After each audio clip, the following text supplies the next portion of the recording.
Victoria Harmon. I'm a consultant for VL Harmon Advisors, my firm. I've been doing this for about 4 years. I came originally from, I've had a very, like many people in this room, a peripatetic background, doing many different things over the course of my long career. But most recently, before this job, I was working on the energy team on Governor Cuomo's energy policy team after Katrina for about 9 years, rejiggering the entire electric grid there, working, if you were there earlier, with Doreen Harris and some of my colleagues here at NYPA. And I'm now doing similar work in terms of the furthering the energy transition with clients, bringing them to the states and helping them break down some of the policy and communication barriers. So that's a little bit on me. And I just want to clarify, if you're here to hear about AI and data centers, you're in the wrong room. That's a different one, but I will turn my face, and everybody if you want to leave and go to the other room, that's great. But there was a change in the schedule late today, where we're unfortunately contracting each other. But so it's going to be different than that, but they're also very related. And I think in terms of the fact that so much, if you've been here all day, what we want to talk about is many of the themes that we've been talking about today, which is, in light of the LA fires, how to build back better, how to speed construction, really building a clean energy future is part of that building back better and rebuilding. So this is also about grid modernization, the grid of today, the grid of the future. And also, to quote from Steve Wesley today at his morning keynote, AI is changing everything. It's leading us into a new future. And as he said, if you're not actively changing your business plans, you'll be obsolete. So that's real important, what we're all going to be talking about today. And in fact, what I'm so happy to have with my 5 esteemed colleagues next to me is we have an innovation mindset panel here. They're all going to help us dial forward to the future, what it's going to look like, how to plan for it. So we're going to try to, in this room today, try to move beyond the high-level conversations about AI and utility. For all levels, because it's not something you think about often. You think it is more about AI and data centers and the energy sector, but how we could actually have some real-world applications to what is going on in utilities right now. We want to explore not just how and why utilities are adapting to AI, but here this transformation and what it tangibly looks like for the grid, for the ratepayers, policymakers, and every stakeholder in between. So by the end of today, in an hour or so, we hope you'll walk away with a bit of a richer understanding of not only the technology, but what actually, really importantly, what the human impact is, which as humans we all care about, and the governance strategies that will define this future. So now on to our panel. I'm going to have them each introduce themselves. I don't know if I told everyone that, but they know, like me, everybody has a very extensive background, but some of it is more relevant to what we're going to be talking about today. So I figured it would be best coming from their mouths instead of from mine. So with that, I turn it to first person on my left, Lalitha. Awesome. So I have choices. Which mic I'll use? Maybe this one. So I'm Lalitha Krishnamoorthy. I'm vice president at Stantec. We are the second largest AEC firm in all of North America. And our focus is around architecture, engineering, and construction, as you've seen across the conference. I'm leading up our artificial intelligence and digital transformation at Stantec. I've been at Stantec for a little over a year now. My background is artificial intelligence and neural networks. And I started my career at IBM after I finished my PhD from UT Austin in neural networks.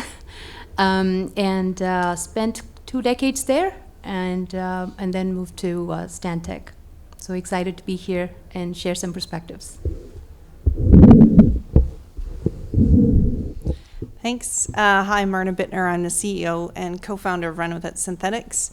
And I like the way you introduced Stantec, so I'll say we're the largest synthetic intelligence company in the world, but that's because we're the only one. So I'm based out of Western Canada, so it's a privilege to still be entering the U.S. We do have a U.S. company as well, but we have been helping utilities around the world and look at unprecedented futures. So that's what we do. We do it in a platform called Synthetic Earth, and it's a 6D platform that we have developed. I have my first neural net and 3D visualization research company. I started in 1996, so I'm an old hat at doing things on a superscalar level, and we dial forward futures so people can sandbox scenarios, context, built environment changes, new technologies, and their intersection with people. And that's been very popular as of late, as we all face some really extraordinary conditions. And we need to look forward and build those robust futures with some intelligence that helps us address complexity. And that's what my company does. Hi, can you hear me if the microphone stays there? Perfect. My name is Brian Goldman. I am an advisor for Policy Pulse. My background, unlike these two distinguished colleagues, is regulatory law and policy. So what Policy Pulse is attempting to do is take all of the information that is derived from all of the agency-driven cases that exist specifically within California to start with. We're looking to expand later, but starting to California, because if you crack the toughest nut first, then you can do the other ones much easier. But the purpose of it is to utilize AI on top of it as a software platform to better enable access to regulatory documents, and specifically proceedings that exist. For example, at the CPUC, if you're familiar with how that process currently works, it's a very confusing process even to people who practice regularly.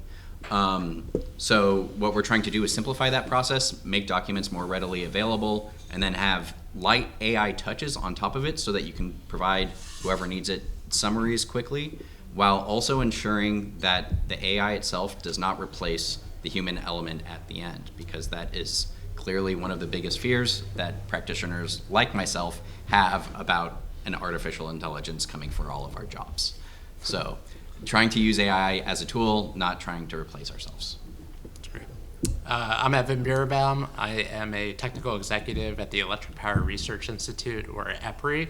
I am overseeing strategy and development, looking at various opportunities where EPRI can engage in the space of AI. Before going to EPRI, I had actually built the second largest data center for high performance computing in 2017, which is now very small compared to everything that's going on in Montana. And prior to that, I was CEO and co-founder of Chai Energy. We built time of use, purpose-built data analytics for smart meters, as well as stood up machine learning environments working with companies like Microsoft on their energy programming. And prior to that, I was in regulatory strategy at Southern California Edison. Great. So, good afternoon. I want to thank everybody for making the time to be here.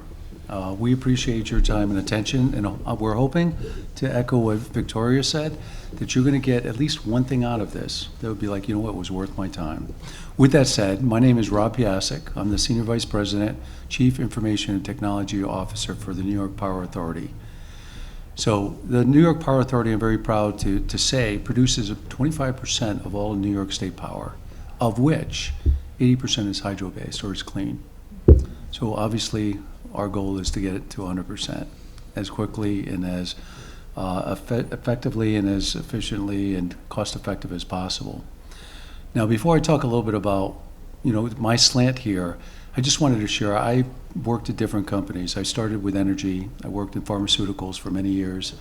Was asked to really help to globalize and help to instill a mindset of innovation, open innovation, if you will, and digitization. And then I proceeded with insurance and finance, and then came back to utilities, or in this case, energy.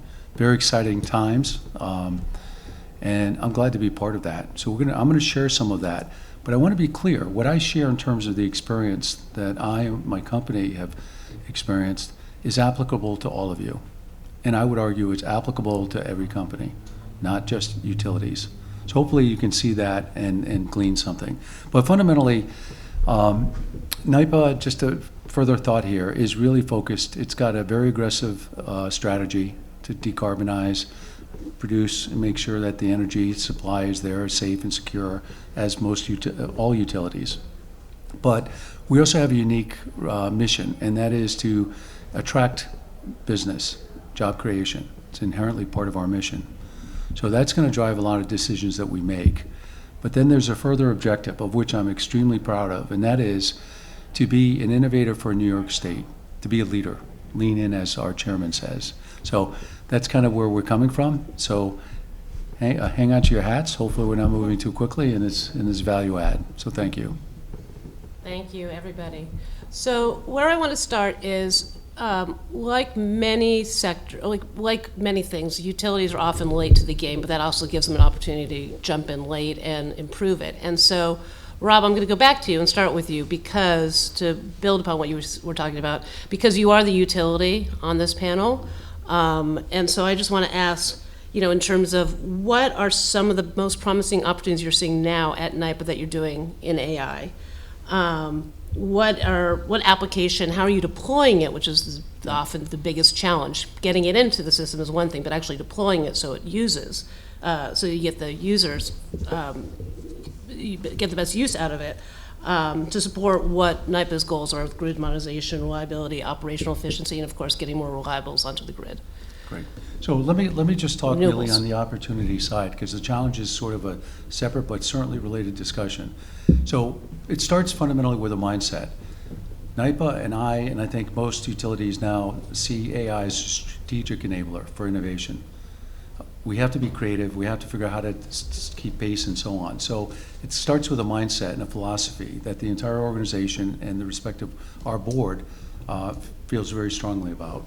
So it starts there, but we believe that it applies to every facet of our business, our core business. We're a generation transmission company. We're not distribution, but we have a EV business. We have a brand new business, renewables, but we also have a unique responsibility of managing Erie Canal. So that's kind of a one-off, but we're entrusted to do that. Now, for me, we affect our areas of our core business, which I just mentioned, our workforce. AI is not just about electricity, supply and security, but it's about the workforce being able to be innovative. Okay, it's also around our customers. We don't produce power for nothing, so being mindful what kind of solutions will benefit them, cost savings, or giving them some efficiency that'll help them in either their experience or their customer experience. But then there's also a partner ecosystem. And I really want to stress this enough. In many ways, over the last couple of days or the next day or so, it's about partnerships. It's about relationships. And so we focus and look at AI as an enabler for partnerships. And I'm talking about state, federal. We have industry experts like EPRI here and partnerships with that. But we also talk about technology, the Microsofts, the Googles, the IBMs, and so on. We're indifferent, we're agnostic, but they're all partners. And not to exclude the consulting basis. They are enablers for us, okay? Go back to the workforce for a second. We see, and our philosophy is, we want everyone in the company, from the president and CEO down, to be a digital worker. Everything's about data. In many ways, we're data scientists. AI is predicated on solid data or synthetic if you need to model things out for a purpose. So that's really key. And the other thing is, we're all fighting for the talent. It's about talent, attraction, and retention. And with some of these special skill sets, I don't care if it's a utility or some other company, we're contending for that. And some of the federal action that's going on may stress that a little bit, but we have to figure out how we can keep the talent we have, because we're moving faster than ever. The other thing is, I just want to talk about the partnerships. They have intellectual property that needs to be leveraged. Many of the partners that I just talked about have what is known as accelerators. They have the capability, and we apply a 70-30, 80-20 rule, where if they have capabilities with AI, different models that they can apply, we can absorb, tweak a little bit, and apply it in our context. It'll help us to move faster. So that's something we want to leverage, and in fact do. Now, I'm going to talk a little bit later in the panel around, well, what does that mean? But it's just the fact that recognize the only way you're going to do it, nobody can do it alone. And then lastly, it's all about applying the AI. And I have a list here because I can't remember all of this. I mean, so we look at asset management performance, right? Applying AI. Most utilities are doing that. How the grid is performing, looking at congestion. We have it in our energy efficiency for our customers, how we look at siting for EV. We're big into helping to support EV adoption with fast chargers through New York State Thruway. So how can we do siting for renewables? So we're applying AI in many different ways. And we actually have an what we call Agile Lab, which is a digital twin of our entire transmission system. So we can literally test equipment before it gets plugged in or before we ask for an outage to do so, but also to see what the performance are. And for cyber, we simulate different types of risks within this. Why? Because we're not going to be able to do it real time on the grid. And then lastly, to simulate where we would integrate renewables and so on. The one thing I'll leave with you, because this is sort of a recent revelation, and I'll hand it over to colleagues here, is around knowledge management.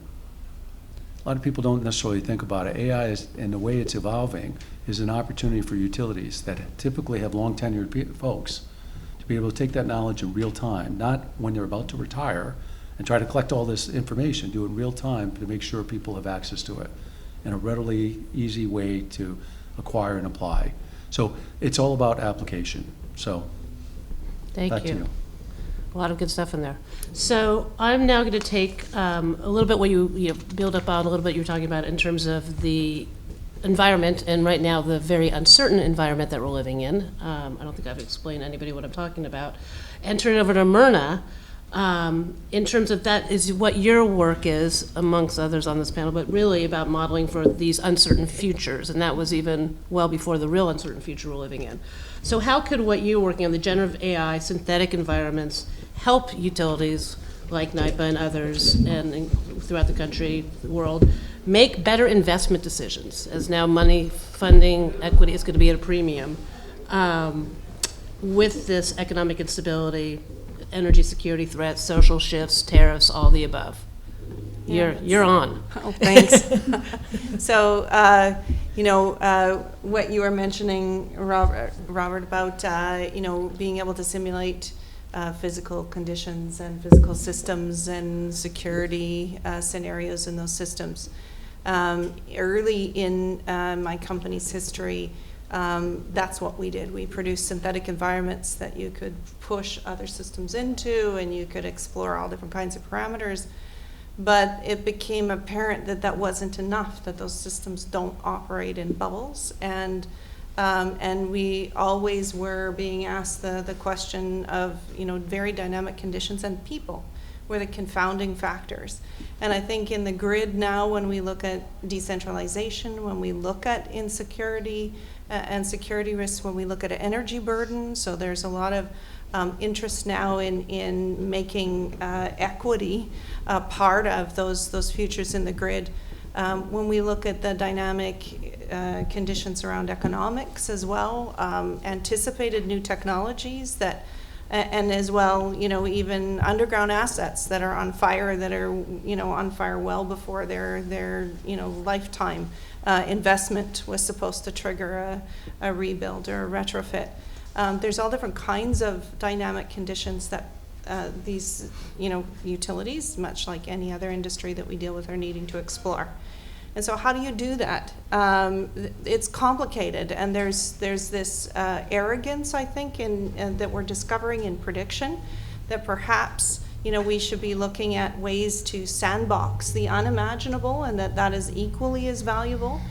And so being able to construct entities, agentic AI in large-scale simulation format, where we can look at the behavior and response of people, we can look at the functioning of physical systems and assets, but we can also throw in dynamic conditions such as the natural environment, economics, pandemics, you name it. We've been asked black sky to look at the impact on not only the grid, because the grid is an actor in our lives and an important one, but also the interactions and interconnections with other systems.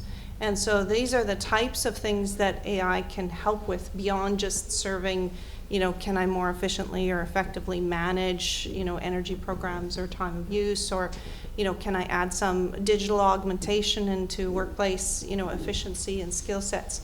They are also entering into that world where, very much human in the loop, but they facilitate really sophisticated decision support.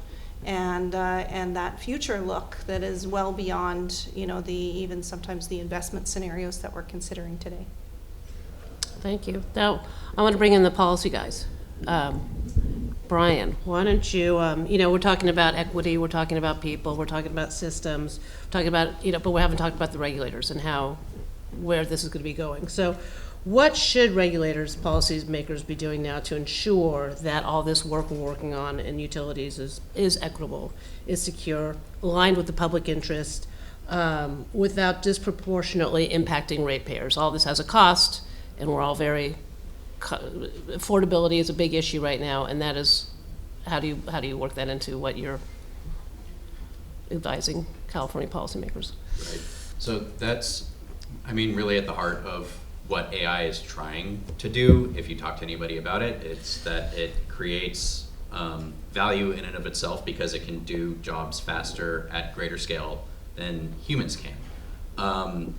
What that also means is that there's a lot that comes along with that, because the type of jobs that it is doing do touch on whether or not it is demonstrated and rolled out in an equitable way. So one of the things that I think about and am thinking about in terms of equity is, okay, right now in the way that policies are developed and the way that the different utilities actually are able to go in front of the regulatory bodies and prove their case, turns out that the amount of workforce that they're able to employ is a lot higher than a lot of the other entities that exist within the same space and who don't have the assets that the other entities do. So for my background, I was in the Public Advocate's Office and the California Public Utilities Commission for a number of years.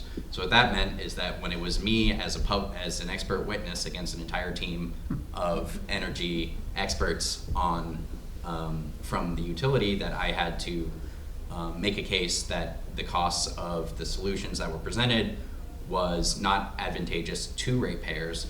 It was really a kind of David and Goliath battle, even though it kind of feels a little bit off because you're saying that the government doesn't have as many resources as in private entity, which gets into a whole other weird thing. But from AI specifically, the way that I see it is that it can level the playing field, because instead of having to, let's say that you are a smaller group that is doing advocacy work in front of the CPUC, for example. One of the highest issues that they have is costs that they're able to recover through the CPUC recovery mechanism for costs that you're able to prove that you've spent a certain amount of money developing your case and then get paid back through the process. If you're able to use an AI solution, what that should mean is that you're able to come up with better answers faster, and then be able to use what the human element is, which is our minds, our ability to communicate with each other, and our ability to empathize and both reach out to the communities themselves that you're trying to protect in a better way than you otherwise would have been able to. That levels a playing field in terms of developing the policies that exist in the first place, which should theoretically give better outcomes at the end of the day. Whether or not that actually works in practice is something that we're still very much in the early stages of, but I'm pretty bullish on that actually being the main case for that to work well. Thanks, and I think that fits into a lot of what Lalitha is working on too. I mean, one of the few questions I want to ask you, but one is that yes, AI is being used increasingly for decision making. So how do we ensure that these systems reflect human values, avoiding the bias that Brian's talking about, and equitably serving all communities, of course those who have always been traditionally underserved. So how do you... So I think this three approaches or best practices that I can share here. The first one is, the number one issue that majority of our energy and utility clients have told us, the biggest problem is not really AI adoption. What they're struggling with is the siloed data and legacy systems. That's the number one issue that they're facing right now. And what this actually translates into within the teams that we see is there's a plenty of these small AI POCs and pilots that every department individually starts running. But they'll hit a point in about 3 months or so where the POC is done, there's a pretty demo that you can show, but that's about it. It can't scale any further because you've not addressed the underlying data issue, which is siloed and legacy systems. Over 80% of CIOs who were interviewed said that the number one hurdle is not the lack of, oh, we don't know how to do AI. It's really about the fact that the data is so siloed and the integration across these legacy systems does not exist in the utility sector. So that's the number one issue. The second thing that we see is internal teams resistance and skill gap. So what happens is there is resistance internally within the teams, primarily because when you have new technology that's coming in, what happens is the teams, you need new expertise, new ways of development, new implementations, and a new governing system, and people who understand that in order to put this in place. Now, this by no means means that, oh, now your old IT team is going to be replaced. You're going to need all AI engineers. It doesn't, because my previous point was data is siloed and there's a huge dependency on legacy systems, which means you actually need the current teams with the deep expertise around the infrastructure, the processes, methodology, business logic, all of those aspects to come and collaborate with this new talent that you're bringing in that can actually write and implement these new AI systems. So that's the second thing I think that needs addressed. And then the third thing is obviously the regulatory demands, like Brian was talking about. See, on one side we say, I'm doing the AI industry speak here, but on one side, all companies and businesses, regardless of energy utility, right, they say, we want to have transparent systems, we want fairness, no bias, we want, all of those. On the other side, we say we want open development, right? We want to have democratization of data. I mean, you've heard this at all conferences. And then decentralization of systems. So the question really is, how do you bring these two together in a way that actually there is a governing policy? So it's very similar, I would say, to when GDPR came in for data compliance in 2018. The policy was like over 1,200 pages long. It took us a year to plan and figure out how do you implement this across our systems so our businesses are compliant from a data privacy perspective to do business.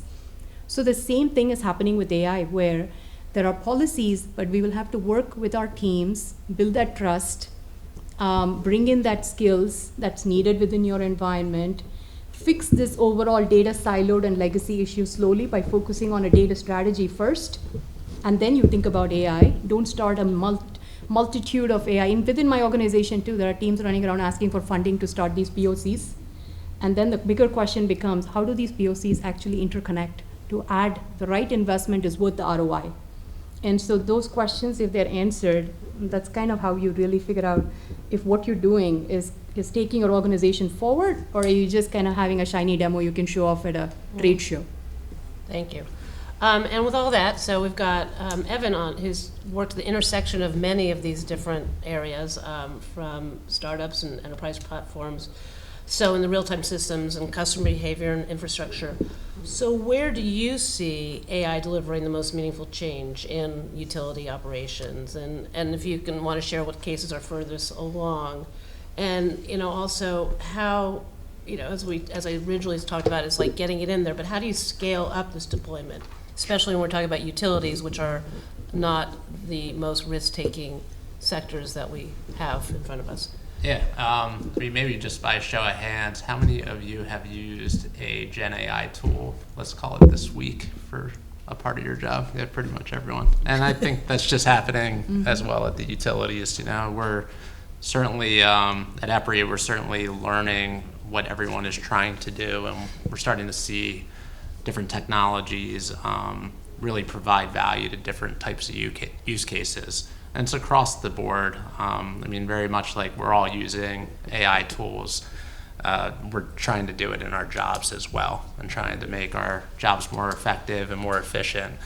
I will say that we're still somewhat in the early days of the technology, even though machine learning's been around for a very long time, we're seeing things like information automation, not necessarily the computers making the decisions at the end of the day, but the more we can learn from the language modeling and the more we can apply those learnings, the machines get smarter. And I think with that, we start to maybe get to a future of full autonomous grids and autonomy with the technology. So part of EPRI, we just launched a consortium called the Open AI Consortium. We launched it in March, working with partners such as NVIDIA, AWS, and Microsoft, and really to try to understand how we begin to look at the technology at scale, how we utilize technologies at scale, what kind of horsepower we need to be putting behind the different use cases. And there's a lot of interesting things that I think I've seen, but there's really no definitive answer to what the magic bullet's going to be to solve all the utility problems. But I think we're trying to understand the various applications, how things would support smart grid automation, how we can do self-recovering grids. I think where some of the lagging technology might be in looking at system planning at scale. If you can imagine a utility that, such as Southern California Edison is a great example, they operate assets over 50,000 square miles, and that system is quite big. So if there is some sort of impact and we have all the data and we're looking at how things might be impacted downstream and upstream of where maybe there's a system issue, it's such a big problem to solve for. And I think that we're trying to figure out how to create a digital twin, and we're looking at ways to develop software that can begin to understand these impacts. But we have a lot of work still to do in that space. But like I said, we're learning all of this together. We're having these conversations. We're trying to figure out, again, what really works and what the application of things look like. And it's, I don't want to say it's like a noisy environment here. I think there's a lot of great companies doing amazing things. We have to learn from success and failure both, and look at even the failure and how things are maybe not scaling the way we thought or being used the way that we thought they would be, but learn from those things, and I think we can do that together. Right. And that brings back to Rob. So how are you defining and measuring? You're in it, you're doing it, you're deploying it. How are you measuring and defining success of your AI initiatives? And could you share potentially any ones that you've tried and failed and you've moved on from? So what works, what doesn't? Absolutely. So what I'd like to do, though, before I do maybe sort of the measurement, I'd like to play off what Lalitha said and Evan. Oh, good. I think it's really important, and this to me is more of a challenge of what I call critical success factors before you even communicate incremental business value. And I'm really adamant about this, and it starts with education throughout the organization, board, executive leadership teams, the entire organization. Educate them what it is, what it can do, potentially, and it's up to them to really apply, but what it can't do. And by the way, what you should not do with it. So part of it, and I think it's just education. And by the way, as Evan just said, there's one form that's got a lot of press, generative AI. But there's lots of AI technologies that have been deployed, and likely in your companies or companies you support. RPA, machine learning, computer vision. We apply those and have been for many years now. So the key is, how do you make the cocktail mix? How do you have the right blend of AI to serve a purpose, an innovation, or solve a problem? So part of it starts with education, but equally important, and Lalitha said this, is around governance. All right, most of us raised our hand. Yep, we're in the throes of it. How do you manage that? How do you make sure policies are in place? How do you put the controls in? How do you make sure you're using a safe version? Whatever that may be. So you're protecting against cyber and release of privacy data, sensitive data, and all of those things. And it really comes down to data governance. I could not underscore or agree with Lalitha enough, and it really is around data. Most companies don't have their handle, just what she said, it's very departmentalized or other, whether it's legacy or not. And I would recommend, and we've done this, and I'm very proud of it, is put a strong data governance process in. Governance committees, get governors in the business unit, data owners that have to own it, because all the modeling and all the use of the AI is dependent on that data. And if it's out of control, number one, your results are going to be lousy. but you're putting at serious risks. So it's just educating the board. You may have to make investment, people, and whatever, processes and capabilities. And then the other thing is around flexible, what I call agile foundation, manage at scale. This is like a runaway train. Once people get their urge and they understand the capabilities post-education, they want to go, and they want to go fast. And you want them to go fast within limits of those controls. So part of it is make sure you can scale, make sure that you can easily integrate third-party, intellectual property I mentioned. Why? Because it can get you there faster. But it's got to be agnostic. You can't be stuck with one particular provider that's going to, constrain or restrict you. So I would strongly suggest you do that, make the investments. We continue. And I can also assure my board that, hey, we got it. We're managing this very carefully. Does it slow down innovation a little bit? Sure it does. But I'd rather be safe than sorry. The other things I just want to share is around cyber. I mean, just awareness around the cyber aspects straight away. And then skilling, making the investments. In terms of measurement, I think there are lots of different ways you measure, and it's not always based on time, cost, and so on.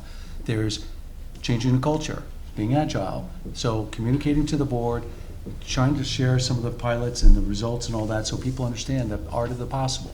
So I know we have limited time, so I'm gonna keep my time short, but it's all about evangelizing, and I'm talking about everybody in the company. It's not just the IT leader or someone, it's everybody. And I'm very proud to say my coworker, my peer group, the executive management team, and the board evangelize it. And I'm gonna encourage that, but it's up to me to feed them.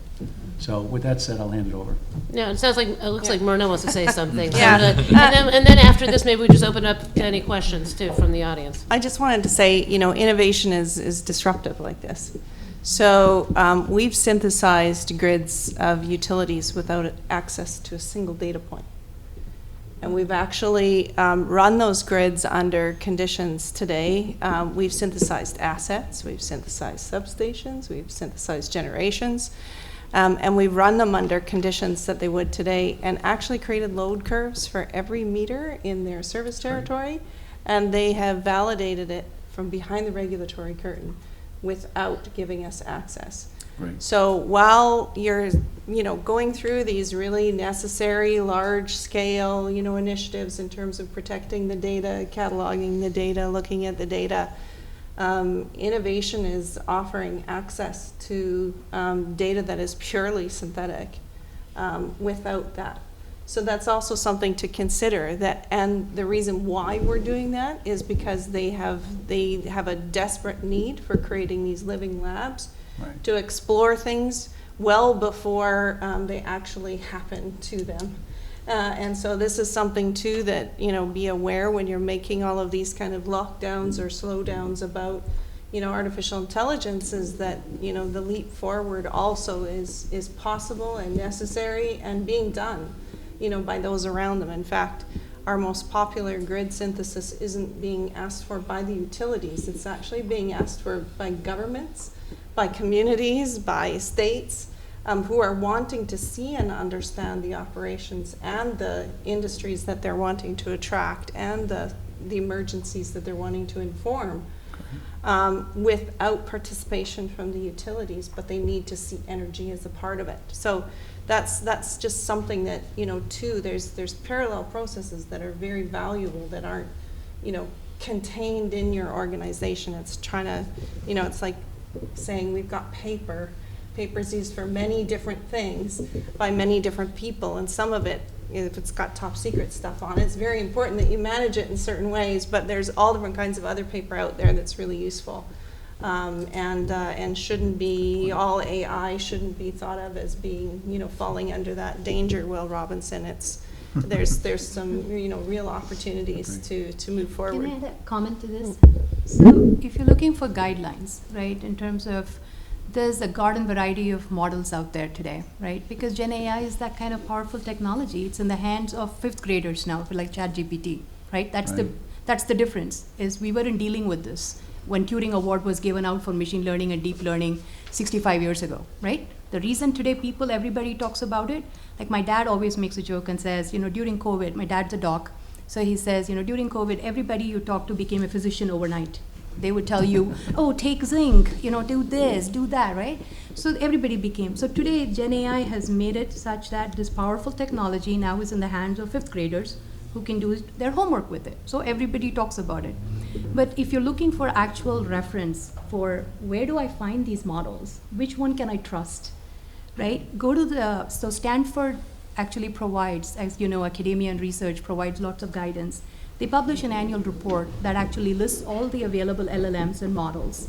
And it also helps businesses know what questions to ask of the model before you sign up with that vendor to implement that within your ecosystem. So you can take a look at that, just Google it, you'll find the Stanford report. It's an authentic report. Then compare that with the Gartner Quad chart, where it tells you where has AI been actually effective and efficient, and where you don't want to mess with until it becomes more mature, right? Because you want to take your bets, you want to make your investment. This is serious money we're talking for each company, right? So that's what I would tell you, 2 resources that you could go to today and then at least get a little bit more knowledge behind you so you know where you want to go invest. Thank you for that. So I would like to open it up to questions from the audience, if you have any. Go on. Shoot. Oh. Adrian Hightower, Metropolitan Water District. Thank you very much for the panel. I wanted to ask about workforce development. Robert had some really inspiring examples of unified leadership. I liked everybody as a digital worker and evangelizing. But Dr. Krishnamoorthy also presented the realities of the challenges of resistance from a workforce, particularly that is needed because of their access and knowledge of the legacy systems that are at play. So the question is, what is a good example of a change management strategy for a workforce, and one that is actually your best case scenario, where you're actually reducing some of the activities of the very people that you need to enable that transition.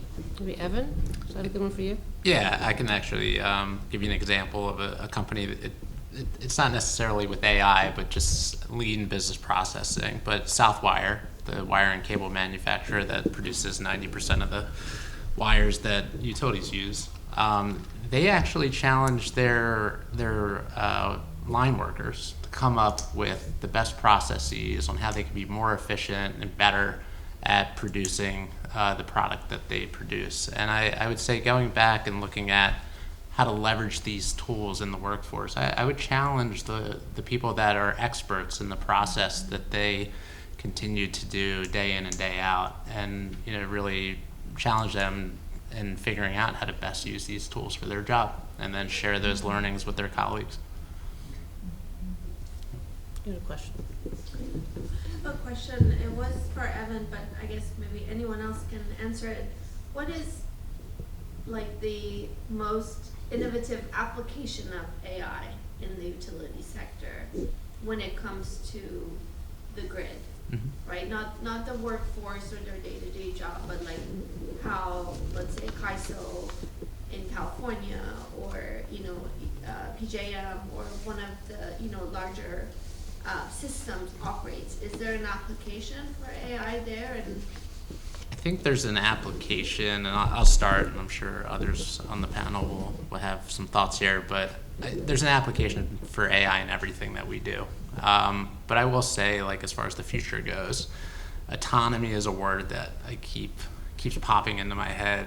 Systems interacting with other systems on their own, and we get there by understanding data and how data effectively can tell stories of how systems were working in the past and maybe what needs to happen going forward. And autonomous grid is again, it's a widely used term, but this idea that the system can kind of harmonize and support itself. So I think that's kind of where I see things going. Just a full autonomous grid, self-sufficient, can recover itself. If we have enough data and sensors and tools that can kind of measure everything and see how the upstream and downstream impacts need to be addressed, and I think that's a really exciting future to think about. So if I could add to that, and I think that plays off what Myrna and Lalitha had just mentioned, it's really being able to use it today to model things out with least disruption. You know, most organizations are pressed in terms of workforce or headcount, you know, resource. You know, they're trying to do as much as they can to move at the speed of business. But I think if we have tools, and since we're gathering a lot of real-time data through sensors and whatever technology may be deployed in our physical environment, there's real-time data being gathered. And I'm hoping that we can make sure it's quality in the first place, but being able to take that data and apply it so we can figure out, can you get to an autonomous, you know, end result? But to be able to mirror what the impacts are of inherent risks. We have a degradation in performance of the grid. We have a fire risk. We have whatever the risks are, to be able to do that and give fair warning and response to that. Because, hey, maybe I have degradation and ultimately a likelihood of a failure somewhere critical infrastructure, but yet you're dependent on a supply chain that you know you can't get for 3 months. That's a problem, Houston. So I think being able to leverage in a least disruptive manner, that would be it would be extremely powerful, because it's leveraging what's already in place and likely what you've already made digitally in terms of investment, but applying it in real-time situations, and then continue to mature it as the intelligence and, you know, this whole being able to automate and streamline the smart grid. That's my point of view. I'm really a big advocate of that capability.